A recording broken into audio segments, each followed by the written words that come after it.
Hi friends, అందరు ఎలా ఉన్నారు? బాగున్నారా?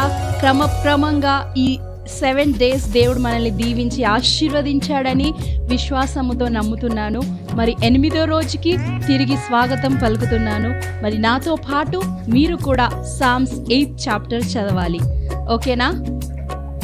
యెహోవా మా ప్రభువా, ఆకాశములలో నీ మహిమ కనపరచువాడా, భూమి అంతటా నీ నామం ఎంత ప్రభావము గలగది. శత్రువులను పగ తీర్చుకున్న వారిని మాన్పివేయుటకై నీ విరోధులను బట్టి బాలుర యొక్కయు చంటి పిల్లల యొక్కయు స్థుతుల మూలమున నీవు ఒక దుర్గమును స్థాపించి ఉన్నావు. నీ చేతి పని అయిన నీ ఆకాశములు, నీవు కలుగ చేసిన చంద్ర నక్షత్రములు నేను చూడగా, నీవు మనుష్యుని జ్ఞాపకము చేసుకున్నటకు వాడేపాటివాడు, నీవు నరపుత్రుని దర్శించుటకు వాడేపాటివాడు. దేవుని కంటే వానిని కొంచెము తక్కువని గాను చేసి ఉన్నావు. మహిమ ప్రభావములతో వానికి కిరీటము ధరింపజేసి ఉన్నావు. నీ చేతి పనుల మీద వానిని అధికారం ఇచ్చి ఉన్నావు. గొర్రెలన్నిటిని, ఎడ్లన్నిటిని, అడవి మృగములను, ఆకాశ పక్షులను, సముద్ర మత్స్యములను, సముద్ర మార్గములలో సంచరించు వాటన్నిటిని వాని పాదముల క్రింద నీవు ఉంచి ఉన్నావు. యెహోవా మా ప్రభువా, భూమి అంతటా నీ నామము ఎంతో ప్రభావము కలది. ఎంత గొప్ప భాగ్యం ఇచ్చాడు కదా దేవుడు మనకు.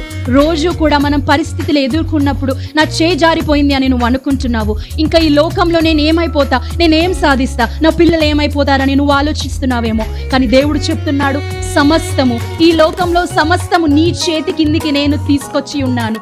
అవన్నిటిని పరిపాలించడానికి నిన్ను నన్ను ఎన్నుకున్నాడు ఆ దేవుడు. ఇంకా మనకు భయం ఎందుకు బిడ్డ? ఇంకా మనకు దిగులెందుకు? ఆ యేసయ్య మనతోటి ఉన్నాడు కదా, ఆ రక్షకుడు మనతోటి ఉన్నాడు కదా, నీకు నాకు ఆయన అధికారం ఇచ్చి ఉన్నాడు కదా. మనం ఎంత సంతోషించాలి, ఎంత ఉల్లాసించాలి, ఎంత కృతజ్ఞతా స్తుతులు చెల్లించాలి దేవుడికి. ఆయన మహిమ ముందు ఈ లోకంలో ఏ మహిమ కూడా పనికిరాదు. ఆయన అందం ముందు ఈ లోకంలో ఏ అందం కూడా పనికిరాదు బిడ్డ. ఆయన ఇచ్చే రిచెస్ ముందు, ఆయన ఇచ్చే జ్ఞానం ముందు ఈ లోకం జ్ఞానం కానీ, ఈ లోక అధికారులు కానీ ఎవ్వరు కూడా పనికిరారు. నువ్వు దేవుని బిడ్డవైతే, నువ్వు దేవుని నమ్మినట్టయితే ఈ లోకంలో ఉన్న సమస్తం కూడా దేవుడు నీకు ఇచ్చి ఉన్నాడు. సంతోషంగా ఒకసారి అందరం కలిసి చప్పట్లు కొడదామా? ఆ దేవాతి దేవుడికి మనం చప్పట్లు కొడదామా?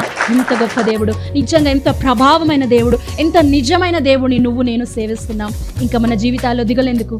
ఇంకా మన జీవితాల్లో భయం ఎందుకు? ఈ సూర్య నక్షత్రములను దేవుడు చేసినాడు. ఆ రోజు సముద్రం కూడా యేసయ్య మాట వింటది. ఆగిపో అంటే సమస్తం ఆగిపోతుంది. చీకటవ్వు అంటే చీకటి అవుతుంది. వెలుగురా అంటే వెలుగు వస్తుంది. ఒక మాటతో సృష్టించిండు దేవుడు మొత్తం. ఆయన చేతి పని ఇవన్నీ సమస్తం మీద దేవుడు నీకు నాకు అధికారం ఇచ్చి ఉన్నాడు. ఆ అధికారం పొందుకోవడానికి నువ్వు సిద్ధంగా ఉన్నావా? ఆ యెహోవాని నువ్వు నిజమైన రక్షకుడిగా అంగీకరించినప్పుడు ఈ లోకంలో ఉన్న సమస్తంకి దేవుడు నిన్ను అధికారిగా చేస్తాడు. అధికారం పొందడానికి నువ్వు నేను సిద్ధంగా ఉన్నామా? ఒక్కసారి మనల్ని మనం పరీక్షించుకుందాం. ఇన్ని రోజులు ఈ లోకంలో నువ్వు నేను తప్పిపోయినామేమో, ఈ లోకాశలకు మన జీవితాలను బలి చేసినామేమో, లేకపోతే ఈ లోకంలో ఏదో సంపాదించడానికి నువ్వు నేను ప్రయాసపడుతున్నామేమో. ప్రయాసం మంచిదే, కానీ అన్నిటికన్నా ఎక్కువ నువ్వు దేవుడితో సమయం గడపడానికి ప్రయాసపడుతున్నావా? నీ జీవితం దేవుడికి ఇవ్వడానికి నువ్వు ప్రయాసపడుతున్నావా? నీ సమయం ఆయనతో గడపడానికి నువ్వు ప్రయాసపడుతున్నావా? ఒక్కసారి మనల్ని ఆలోచించుకుందాం. ఆకాశము ఆయన చేతి పనులు, నక్షత్రాలు ఆయన చేతి పనులు, సముద్రము ఆయన ఒక మాటతో సృష్టించినాడు. కానీ నిన్ను నన్ను తన చేతులతో చెక్కి ఉన్నాడు ఆ దేవుడు. ఎంత ప్రేమిస్తున్నాడు కదా ఆ దేవుడు. మనం ఎన్నిసార్లు పాపం చేసి ఆయన తప్పిపోయినప్పటికీ, నా బిడ్డ, నేను ప్రేమించిన నా బిడ్డ, నా చేతులతో నేను చేసుకున్న నా బిడ్డ అని దేవుడు అంటున్నాడు. దేవుడి దగ్గరికి తిరిగి వద్దామా? దేవుడి దగ్గరికి మనం తిరిగి వచ్చేద్దామా?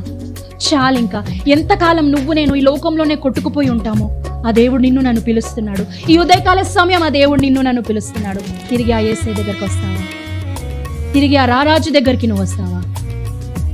అవును యేసయ్య, నీకే స్తోత్రం తండ్రి. యేసయ్య నాయన, ఈ భూమి మీద సమస్తము కూడా యా యేసయ్య నీ చేతి పని ఏ తండ్రి. యేసయ్య నాయన, ప్రతి ఒక్కటి తండ్రి నాయన నీ మాట ద్వారా నాయన నువ్వు సృష్టించినావు యేసయ్య. కానీ నాయన మమ్మల్ని యేసయ్య, నీ బిడ్డలను తండ్రి నాయన నీ చేతులతో నువ్వు చేసి ఉన్నావు తండ్రి. యేసయ్య నాయన, ఇంతటి భాగ్యం యేసయ్య మాకు ఎటువంటిది యేసయ్య? మా కొరకు నువ్వు ఇంతగా ఆలోచిస్తున్నావు యేసయ్య నాయన. ఆ భాగ్యం మాకు ఇచ్చినందుకు స్తోత్రం తండ్రి. యేసయ్య, తిరిగి మమ్మల్ని మేము అయా నీ సన్నిధికి అప్పగించుకుంటున్నాము, నీ పాదాల చెంత అప్పగించుకుంటున్నాము యేసయ్య నాయన. నువ్వు మాతోటి మమ్మల్ని నడిపించి మమ్మల్ని బలపరచమని యేసయ్య. ఈ లోకంలో తండ్రి నాయన నీ నామము నాయన ప్రజ్వలింప చేయడానికి, ప్రజలకు నీ నామం గురించి చెప్పడానికి యేసయ్య మా ప్రతి ఒక్కరిని ప్రేరేపించమని అయా నీకే స్తోత్రం చెల్లిస్తూ, నీకే మహిమ చెల్లిస్తూ నజరేయుడైన యేసు నామములో ప్రార్థించి వేడుకుంటున్నాం స్వామి.